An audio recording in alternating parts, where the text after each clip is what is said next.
3 সপ্তাহে Iran Israel সংঘাতে প্রাণহানি 2500 ছড়ানো। গত 28 ফেব্রুয়ারি ইরানের সর্বোচ্চ নেতার মৃত্যুর পর শুরু হওয়া ইরান, যুক্তরাষ্ট্র ও ইসরায়েল জড়িত সংঘাত দ্রুতই পুরো মধ্যপ্রাচ্যে ছড়িয়ে পড়েছে। টানা 3 সপ্তাহ ধরে চলা এই সহিংসতায় এখন পর্যন্ত অন্তত 2530 জন নিহত হয়েছেন।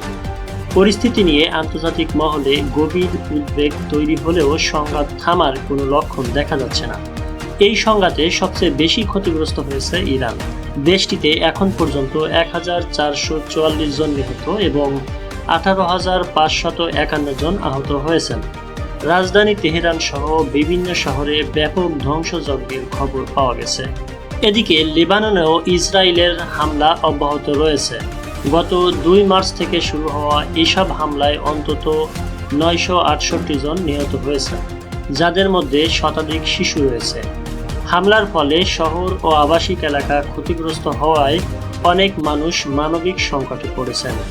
ইরাকে ইরান সমর্থিত পপুলার মোবিলাইজেশন ফোর্সের সদস্য সহ অন্তত 60 জন নিহত হয়েছেন। অন্যদিকে ইসরায়েলে এখন পর্যন্ত 15 জন বেসামরিক নাগরিক এবং দক্ষিণ লেবাননে অভিযানে থাকা 2 জন সেনা সহ মোট 17 জন প্রাণ হারিয়েছেন। এই সংঘাতে যুক্তরাষ্ট্রেরও ক্ষয়ক্ষতি হয়েছে। এখন পর্যন্ত 13 জন মার্কিন সেনা নিহত হয়েছেন। এর মধ্যে 7 জন সরাসরি ইরানের বিরুদ্ধে অভিযানে এবং 6 জন ইরাকে একটি বিমান দুর্ঘটনায় প্রাণ হারান। উপসাগরীয় দেশগুলোও এই সংঘাতের প্রভাব থেকে রেহাই পায়নি।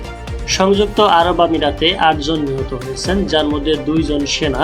কুয়েটে ইরানি হামলায় 2 জনের মৃত্যু হয়েছে। এছাড়া ফিলিস্তিনের পশ্চিম তীরে 3 জন নারী, সিরিয়ায় 4 জন, ওমানে 3 জন এবং বাহরাইনে 2 জন নিহত হয়েছেন। ইরাকের উত্তরাঞ্চলে ড্রোন হামলায় ফ্রান্সের 1 জন সেনা নিহত হয়েছেন। সৌদি আরবেও 2 জনের প্রাণহানির খবর পাওয়া গেছে। বিশ্লেষকদের মতে চলমান এই সংঘাত মধ্যপ্রাচ্যের নিরাপত্তা ও অর্থনৈতিক স্থিতিশীলতার উপর দীর্ঘমেয়াদে নেতিবাচক প্রভাব ফেলতে পারে।